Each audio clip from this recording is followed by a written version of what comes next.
జాబిల్లి కథలు. ఆనందగిరి అనే చిన్న పట్టణం దగ్గర ఉన్న రామాపురం అనే ధనిక గ్రామం అది. ఆ గ్రామం చుట్టూ పచ్చని పంట పొలాలు, ఎత్తైన ఇళ్ళు, కళకళలాడే వ్యాపార కేంద్రాలతో ఎప్పుడూ సంపన్నంగా ఉండేది.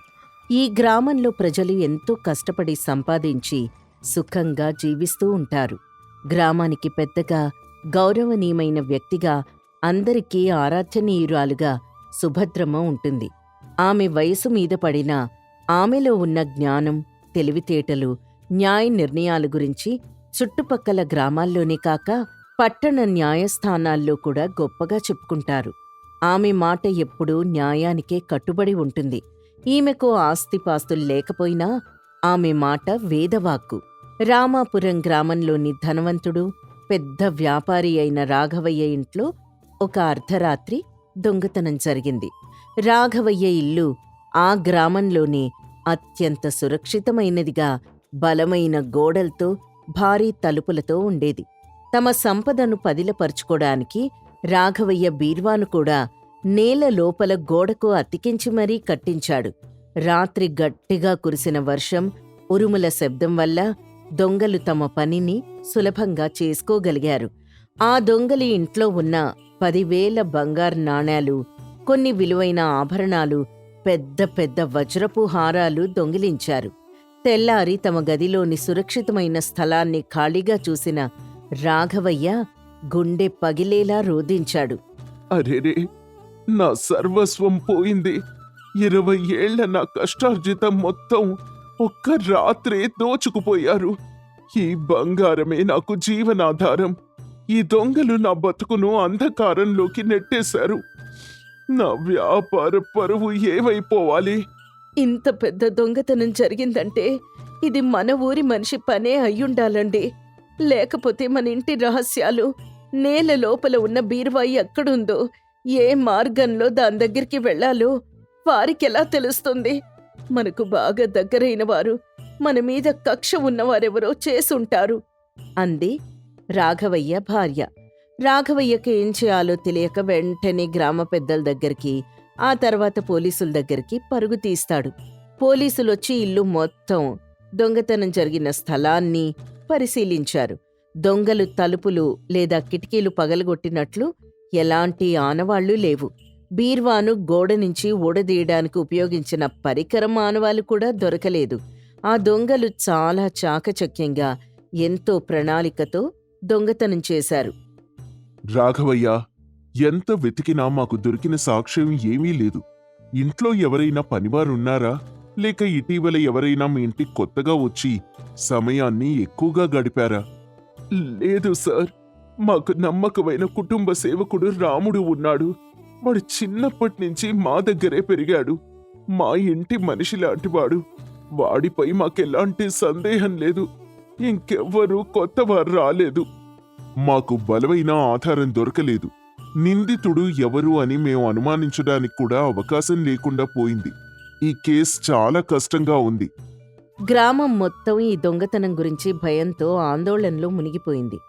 ఎవర్ని నమ్మాలో, ఎవర్ని నమ్మకూడదో తెలియని పరిస్థితి. రాఘవయ్య తన ఆస్తి పోయిందనే బాధతో నిద్రలేని రాత్రులు గడపడం మొదలుపెడతాడు. రాఘవయ్య తన బాధనెవరితో పంచుకోవాలో తెలియక చివరకు తనకు గ్రామస్తులు చెప్పిన సుభద్రమ్మ గుర్తుకొచ్చింది. డబ్బు, అధికారం ఉపయోగపడినప్పుడు తెలివి, అనుభవం మాత్రమే దారి చూపగలవని నమ్మాడు. రాఘవయ్య, అతని భార్య, కొంతమంది గ్రామ పెద్దలు కలిసి సుభద్రమ్మ ఇంటికి బాధతో, నిస్సహాయతతో బయలుదేరారు. అమ్మగారు, నన్ను కాపాడండి. నా కష్టార్జితం పోయింది. ఈ ఊర్లో నా పరువు, ప్రతిష్ట అంతా పోయింది. పోలీసులు కూడా ఏం చేయలేకపోతున్నారు. మీరు తప్ప మాకు న్యాయం చేసేవారు మరొకరు లేరు. మీరే మా చివరి ఆశ. రాఘవయ్య, శాంతించు.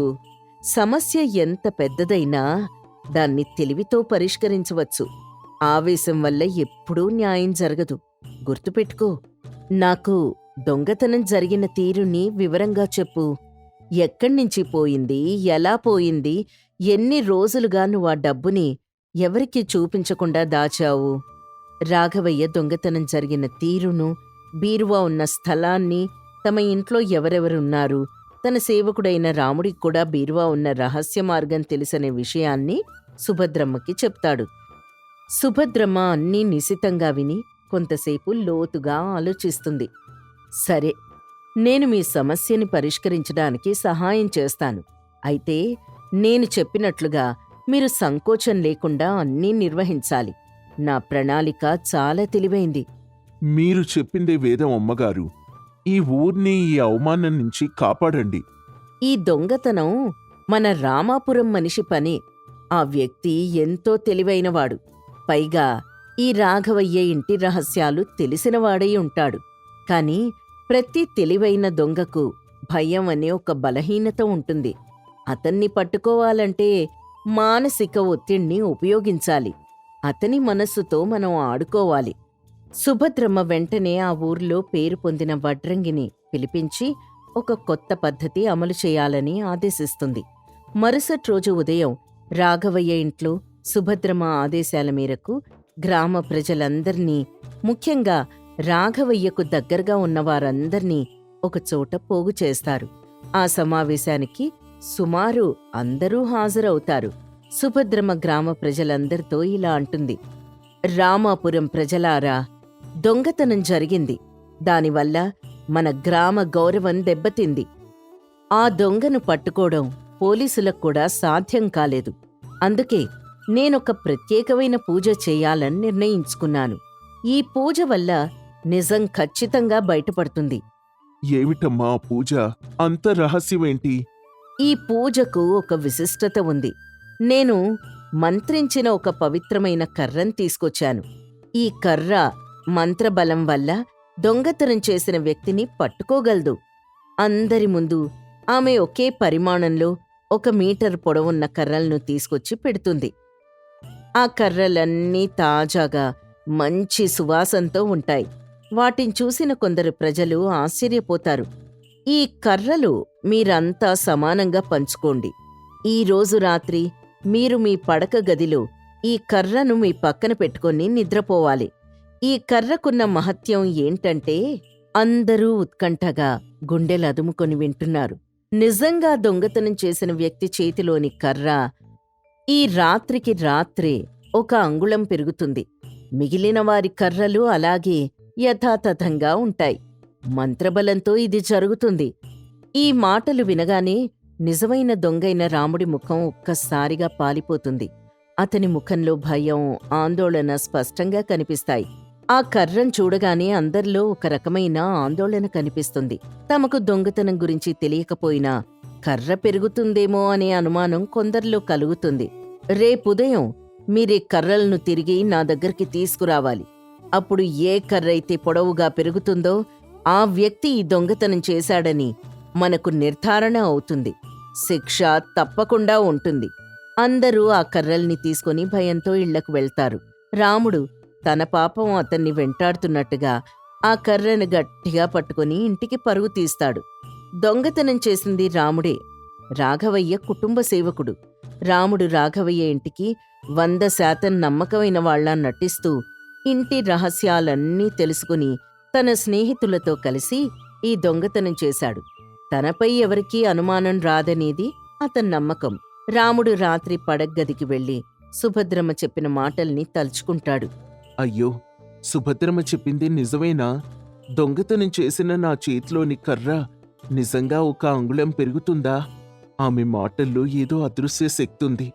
రేపుదయానికి అందరి కర్రల కంటే నా కర్ర పొడవుగా ఉంటే నేను దొరికిపోతాను. నా భవిష్యత్తు అంధకారమవుతుంది. నేను చేసిన తప్పు బయటపడుతుంది. రాముడు ఆందోళనతో భయంతో నిలబడతాడు.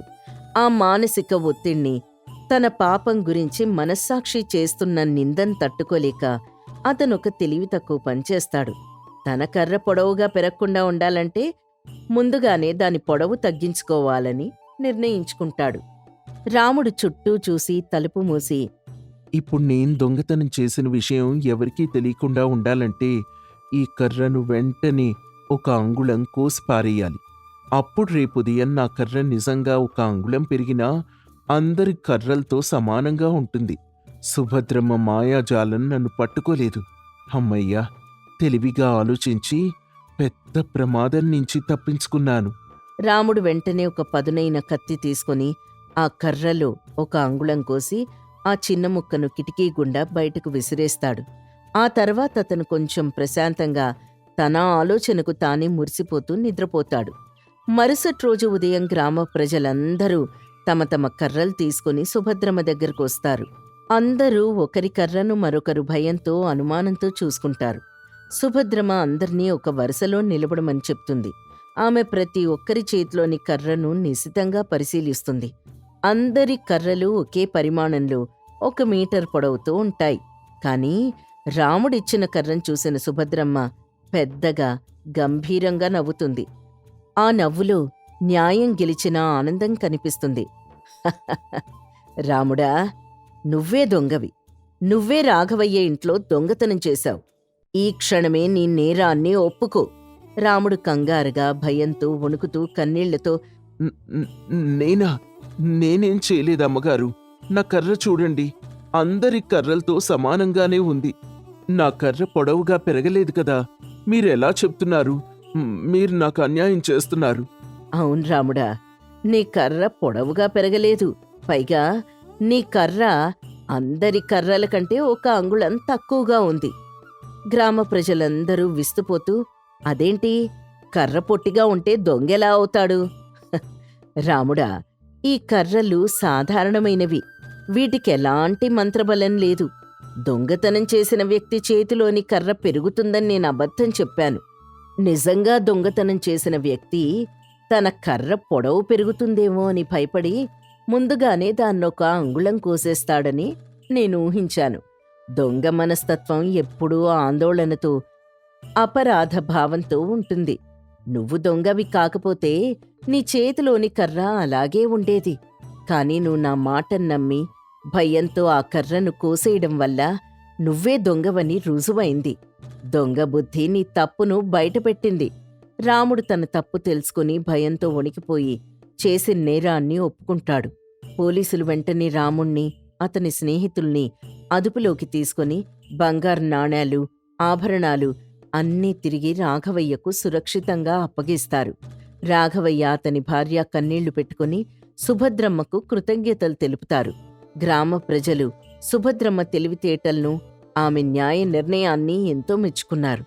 ఆ రోజు నుండి సుభద్రమ్మ బుద్ధిబలం గురించి, ఆమె సమయస్ఫూర్తి గురించి రామాపురం గ్రామం నలుమూలలా గొప్పగా చెప్పుకున్నారు. ఆమె యొక్క సామర్థ్యం ఎటువంటి సమస్యకైనా పరిష్కారం చూపగలదని అందరూ నమ్మడం మొదలుపెట్టారు.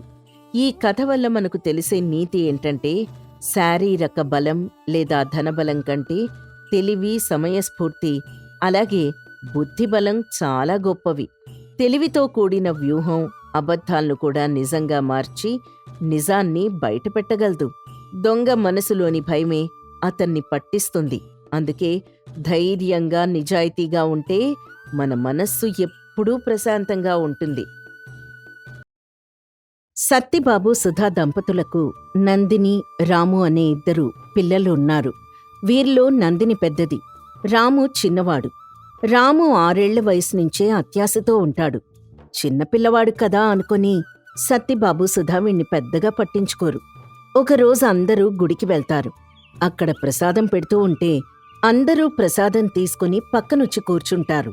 కాని రాము పదే పదే వెళ్లి ప్రసాదాలు తీసుకొచ్చి పక్కన పెడతాడు. అలా చాలాసార్లు తీసుకొచ్చి పక్కన పెట్టిన ప్రసాదం అంతా తింటూ ఉండగా, ఏరా, ప్రసాదం ప్రసాదంలానే తినాలి. ఏదో భోజనం చేసినట్టు తింటున్నావు. అయినా అన్ని ప్రసాదాలు ఎందుకు తీసుకొచ్చావురా? ఏమో నాన్నా, అక్కడ చాలా ప్రసాదం ఉంది. దాన్ని చూసేసరికి నాకు ఇంకా ఇంకా కావాలనిపించింది. అందుకే వెళ్ళి తెచ్చుకున్నాను. పోన్లేండి, చిన్నపిల్లాడు. గుళ్ళో ప్రసాదం వాసన చూస్తే మనకే తినాలనిపిస్తుంది. వాడితే ఉంది, తిన్నివ్వండి. అది దేవుడి ప్రసాదం. కింద పడేయకుండా పూర్తిగా తిను. అర్థమైందా? రాము సరేనంటూ తలూపుతూ తెచ్చుకున్న ప్రసాదాన్ని తింటూ ఉంటాడు. కాస్త తినేసరికి కడుపు నిండిపోయి ఇక తినలేక తన అక్క నందినిని పిలుస్తాడు. అక్కా, అక్కా, ఇలా రావా? నందిని తన దగ్గరకొస్తుంది. ఏంట్రా, నన్నెందుకు పిలిచావు? ప్రసాదం చూసావా? చాలా బాగుంది. ఇదిగో నువ్వు కూడా కాస్త తిను. నేనిందాకే తిన్నాన్రా, ఇక నాకొద్దు, నువ్వే తిను. అది కాదక్కా, ప్రసాదం చాలా బాగుంది. కొంచెం తిందువురా. నేను తిన్నాన్రా, మళ్ళీ ఎందుకు? నువ్వు అత్యాశ కొద్దీ చాలా తెచ్చేశావు, నువ్వే తిను. అందుకే నేను నిన్ను తినమంటున్నాను.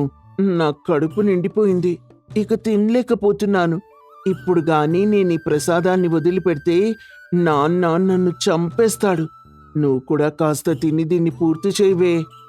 మరి తినలేనప్పుడు ఎందుకురా అంత తీసుకొచ్చావు? ఏమోనే, నాకేదైనా చూస్తే అది నాకు దక్కేదాకా ఆరాటం ఆగదు. ఇదిగో ఇలాగే అత్యాశ కొద్దీ తెచ్చి ఇబ్బంది పడుతూ ఉంటాను. ఇది ప్రసాదం కాబట్టి సరిపోయిందిరా. అదే మరేదైనా వస్తువయ్యుంటే మనకెంత నామోషిగా ఉండేది. సర్లేవే, ఇక మీదట అలా చెయ్యను. ముందు దీన్ని కాస్త తిని పూర్తి చెయ్యి. అదిగో నాన్న దూరం నుంచి నన్నే చూస్తున్నారు. తొందరగా తినవే, ఇంటికెళ్ళాలి కదా. నందిని కూడా కాస్త తిని ప్రసాదం మొత్తాన్ని ఇద్దరూ కలిసి పూర్తి చేస్తారు. ఇక అందరూ ఇంటికి బయలుదేరి వెళ్తారు. రోజులు గడుస్తూ ఉంటాయి. పిల్లలు పెరిగి పెద్దవాళ్లవుతారు. అయినా కూడా రాములో అత్యాశ రోజురోజుకీ పెరుగుతూనే ఉంటుంది. అంతేగాని తగ్గదు. తను ఏది చూసినా తనకే కావాలని చాలా గోల గోల చేసేవాడు. ఒకరోజు సత్తిబాబు పిల్లలిద్దరికీ కొత్త బట్టలు కొని తీసుకొస్తాడు. నందిని, రాము, ఇద్దరూ ఇలా రండి. ఇద్దరూ సత్తిబాబు దగ్గరకొస్తారు. ఏంటి నాన్నగారు? త్వరలో పండగొస్తుంది కదమ్మా, అందుకే మీ ఇద్దరికి కొత్త బట్టలు తెచ్చాను. ఇద్దరూ వారికి తెచ్చిన బట్టల్ని చూసుకుంటారు. సత్తిబాబు రాముకి ఒక జత, నందినికి 2 జతల బట్టలు తెస్తాడు. అది చూసిన రాము, నాన్నా, అక్కకేమో 2 జతలు, నాకేమో 1 జతే తెచ్చావేంటి? రాము, మనం మగవాళ్ళంరా, ఎలాగైనా తిరగచ్చు. కానీ ఆడవాళ్ళలా కాదు. అందులోనూ పెళ్ళేడుకొచ్చిన మీ అక్కకు ఇప్పుడు బట్టలు తీసుకోవడం చాలా ముఖ్యం. అలాంటప్పుడు నాక్కూడా 2 జతలు తేవచ్చు కదా. ఇప్పుడే కదరా చెప్పాను, ఆడపిల్లతో నీకు పోటీ ఎందుకు? అయినా ఈ వయసులో నువ్వు సంపాదించి మీ అక్కకు కొనివ్వాలి.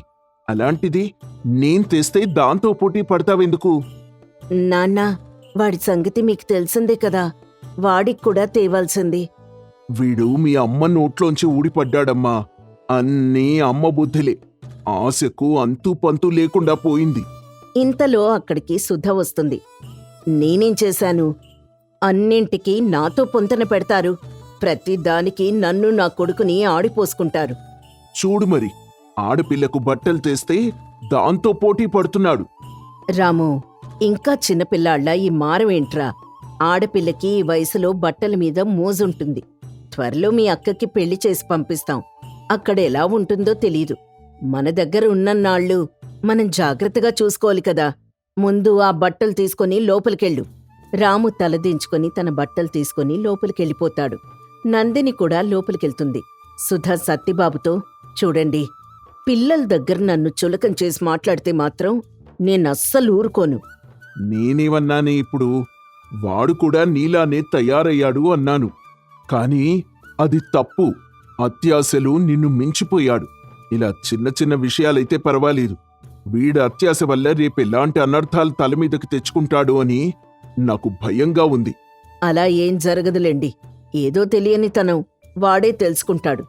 తెలుసుకుంటే పర్వాలేదు, కానీ రోజు రోజుకి వాళ్ళలో అత్యాశ పెరిగిపోతోంది. ఏం జరుగుతుందో అని భయంగా ఉంది. మీరేం భయపడకండి. నా కొడుకు చాలా గొప్పవాడవుతాడు. మీరే చూస్తారుగా. ఇద్దరూ లోపలికెళ్ళిపోతారు. రోజులు గడుస్తూ ఉంటాయి. ఒకరోజు రాము తన తండ్రి సత్తిబాబు దగ్గరకొచ్చి వ్యాపారం చేయడానికి డబ్బడుగుతాడు. నాన్నా, నేనింకా ఇలా ఎంతకాలమని ఖాళీగా ఉండను? నేనేదైనా వ్యాపారం చేద్దామనుకుంటున్నాను. దానికి కావలసిన డబ్బు మీరే సమకూర్చాలి. నువ్వు వ్యాపారం చేయడానికి నా దగ్గర డబ్బెక్కడిదిరా? బుద్ధిగా చదువుకొని ఏదైనా ఉద్యోగం సంపాదించుకుంటావు అనుకుంటే ఇప్పుడు ఇలా వ్యాపారం చేస్తా అంటున్నావు. ఉద్యోగం చేస్తే మనం ఎంత కష్టపడినా వాళ్ళిచ్చే జీతం తప్ప ఏమీ రాదు. అదే వ్యాపారం చేస్తే మన కష్టానికి తగ్గ ప్రతిఫలం దక్కుతుంది. అయినా నెలంతా కష్టపడి వాళ్ళిచ్చే జీతం కోసం ఎదురు చూడటం నాకిష్టం లేదు. నేనేదైనా వ్యాపారం చేసి నా దగ్గర పనిచేసే వాళ్లకు జీతాలివ్వాలనుకుంటున్నాను. నీ ఆలోచన బాగానే ఉందిరా, కానీ నా దగ్గర నువ్వు వ్యాపారం చేసేంత డబ్బు లేదు. మన ఇంట్లో బీరువాలో చాలా డబ్బుంది, నేను చూశాను. అదివ్వండి, నేను వ్యాపారం చేస్తాను. ఆ డబ్బుని అక్క పెళ్లి కోసం దాచుంచాను. అది నీకెలా ఇస్తాను? అయినా అక్కకిప్పుడే పెళ్లి చేయడం లేదు కదా నాన్న. ఆ సమయానికి నేనేదో ఒకటి చేసి డబ్బిస్తాను. నాకు నీ మీద నమ్మకం లేదురా. నేనా డబ్బు నీకివ్వలేను. చుట్టుపక్కల కుర్రాళ్ళందరూ పెద్ద పెద్ద వ్యాపారాలు చేసి బాగా సంపాదిస్తూ ఉంటే నేనింకా ఇలా ఎంతకాలం ఉండాలి? అందరూ బాగుపడిపోతున్నారు, నేనిలాగే ఉండిపోవాలా? అసలు నీ బాధేంట్రా? నువ్వు బాగుపడలేదనా, లేకపోతే చుట్టుపక్కల వాళ్ళు బాగుపడుతున్నారనా? నీకున్న అత్యాశతో నువ్వు దేని గురించి ఆలోచిస్తున్నావో కూడా నాకు తెలియడం లేదు. ఇంతలో సుధా నందిని కలగజేసుకుంటారు. నందిని ఇలా అంటుంది, నాన్నగారు, మీరు కోప్పడకండి. తమ్ముడేదో తెలియక మాట్లాడుతున్నాడు. నేనేమీ తెలియక మాట్లాడటం లేదక్కా. అందరూ బాగుపడుతూ ఉంటే నేనిలా మిగిలిపోవడం నాకిష్టం లేదు. నేను వ్యాపారం చేయడానికి డబ్బు కావాలి, అంతే. రాము, ఆ డబ్బు అక్క పెళ్లి కోసం చాలా కాలం నుంచి కూడబెట్టింది. ఇప్పుడు నువ్వు ఆ డబ్బుతో వ్యాపారం చేసి డబ్బు సంపాదిస్తే పర్వాలేదు. కానీ ఏదైనా జరగరాంది జరిగితే అక్క పెళ్లి ఆగిపోతుందిరా. అమ్మా, అలా ఏం జరగదే. నేను జాగ్రత్తగానే వ్యాపారం చేస్తాను, నన్ను నమ్మండి. నేను మీ నాన్నగారితో మాట్లాడతానులే. ప్రస్తుతానికి మీరిక్కడి నుంచి వెళ్ళండి. నందిని, రాము అక్కడి నుంచి వెళ్ళిపోతారు. సుధా సత్యబాబు దగ్గరకొచ్చి, ఏవండి, మనకిద్దరు పిల్లలు, ఇద్దరినీ సమంగా చూడాలి. వాడేమో వ్యాపారం చేస్తాను అంటున్నాడు. మొత్తం కాకపోయినా ఎంతో కొంత వాడి వ్యాపారానికి సహాయం చేయండి. వాడేం చేస్తాడో చూద్దాం. వాడి అభివృద్ధి కోసం వ్యాపారం చేయడంలో తప్పులేదే. కానీ చుట్టుపక్కల వాళ్ళని చూసి అత్యాశతో వాడు ఏం చేసుకుంటాడు అని నా భయం. వాడిలో అత్యాశ రోజురోజుకి పెరిగిపోతోంది. ఇతరులను చూసి తను కూడా అలా అవ్వాలని అనుకుంటున్నాడు. వాడికొక అవకాశం ఇచ్చి చూద్దామండి. అప్పుడు మనకు వాడి సంగతి తెలుస్తుంది కదా. ఒకవేళ వాడు చెప్తుంది నిజమేనేమో. సరే సరే, నీ మాట కాదనిలేక వాడికి సహాయం చేస్తాను. కానీ నందిని పెళ్లి కోసం దాచిన డబ్బు మాత్రం ఇవ్వను. వాడి కోసం కొంత పక్కన పెట్టాను, అదిస్తాను. ఓహో, వాడి కోసం కూడా కొంత దాచారా? మరి వాడికివ్వడానికి ఎందుకు బెట్టు చేస్తారు? నాకు తెలీదా సుధా? నాకిద్దరు పిల్లలున్నారని, ఇద్దరినీ సమంగా చూడాలని. అందుకే ఇద్దరికీ వారి భవిష్యత్తు కోసం కొంత డబ్బు జాగ్రత్త చేశాను. కాని వాడు అడగ్గానే ఇచ్చేస్తే వాడికి డబ్బు విలువ తెలియదు. ముందు వాడు ఏం వ్యాపారం చేస్తాడో నాకు చెప్పమను, తర్వాతే వాడికి డబ్బిస్తాను. సరేనండి, ముందు వాడు చేసే వ్యాపారమేంటో తెలుసుకొని మీకు చెప్తాను. అప్పుడు ఇద్దరుగాని. సుధా రాముకి జరిగిన విషయం మొత్తం చెప్తుంది. తనేం వ్యాపారం చేయాలనుకుంటున్నాడు ముందు తనకి చెప్పమని చెప్తుంది. తనేం వ్యాపారం చేయాలో బాగా ఆలోచిస్తూ ఉండగా తన స్నేహితుడు కృష్ణ రాముకి ఊర్లో కనిపిస్తాడు. ఏరా కృష్ణ, అస్సలు కనిపించటం లేదు. ఏం చేస్తున్నావు? ఎక్కడుంటున్నావు? నేను లాటరీ బిజినెస్ చేస్తున్నానురా. దీనిలో చాలా లాభం వస్తుంది. లాటరీ తగిలే టికెట్లన్నీ నాకు ముందుగా తెలుస్తాయి.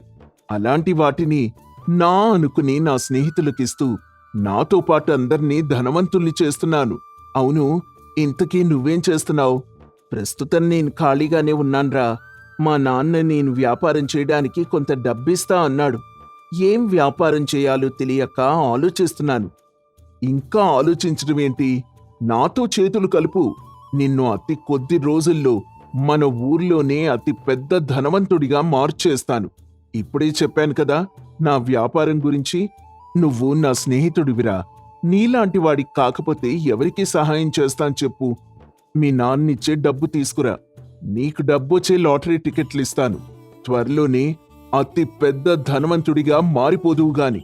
రాము ఆలోచనలో పడతాడు. ఇంటికి వెళ్లి లాటరీ అని చెప్పకుండా తన స్నేహితుడితో వ్యాపారం అని చెప్పి సత్యబాబు దగ్గర డబ్బు తీసుకొనొచ్చి కృష్ణ దగ్గర లాటరీ టికెట్లు కొంటాడు. కొద్ది రోజుల తర్వాత కృష్ణ ఊర్లో కనిపించకుండా పోతాడు. ఆరా తీస్తే తన చుట్టుపక్కల ఊళ్ళల్లో ఇలా లాటరీ పేరు చెప్పి డబ్బులు కాజేశాడని తెలుస్తుంది. రాముకి తను మోసపోయానని అర్థమవుతుంది. ఇంటికొచ్చి జరిగిన విషయం సుధా సత్తిబాబులకి చెప్తాడు. నేను ముందు నుంచి చెప్తూనే ఉన్నాన్రా, నువ్వు అత్యాశకు పోయి ఏం చేస్తావో అని నేను భయపడుతూనే ఉన్నాను. నేననుకున్నంత జరిగింది. చివరికి వ్యాపారం అని చెప్పి లాటరీ టికెట్లు కొని మోసపోయావు. కనీసం మీ అమ్మకైనా నిజం చెప్పాలని అనిపించలేదా? నా స్నేహితుడు చెప్పిన మాటలు నమ్మి డబ్బు తెచ్చి మిమ్మల్ని ఆశ్చర్యపరుద్దాం అనుకున్నాను నాన్న. కాని వాడు నన్ను ఇంత మోసం చేస్తాడు అనుకోలేదు. నా అత్యాశ వల్లే ఇంత అనర్థం జరిగింది. మీరు నాకు ముందు నుంచి చెప్తూనే ఉన్నారు అత్యాశ మంచిది కాదు అని. కానీ నేనే వినలేదు. ఈరోజు అనుభవపూర్వకంగా తెలుసుకున్నాను. నన్ను క్షమించండి నాన్నగారు. ఇక మీదట అత్యాశకు పోయి ఇటువంటి పనులు చేయను. మీరు చెప్పినట్టుగానే వింటాను. ఏదైనా ఉద్యోగం చూసుకుంటాను. నన్ను క్షమించండి. నాన్నా, తమ్ముడు చాలా బాధపడుతున్నాడు. ఈ ఒక్కసారికి వాణ్ణి క్షమించండి. ఇక మీదట ఏ తప్పు చేయడు. నందిని మాటలకు సత్తిబాబు సరే అని రాముని క్షమిస్తాడు. రాము ఆ రోజు నుంచి సత్తిబాబు మాట వింటూ సత్తిబాబు చూపించిన ఉద్యోగం చేస్తూ తన అక్కని తల్లిని చక్కగా చూసుకుంటాడు. సత్తిబాబు నందినికి మంచి సంబంధం చూసి ఘనంగా పెళ్లి జరిపిస్తాడు.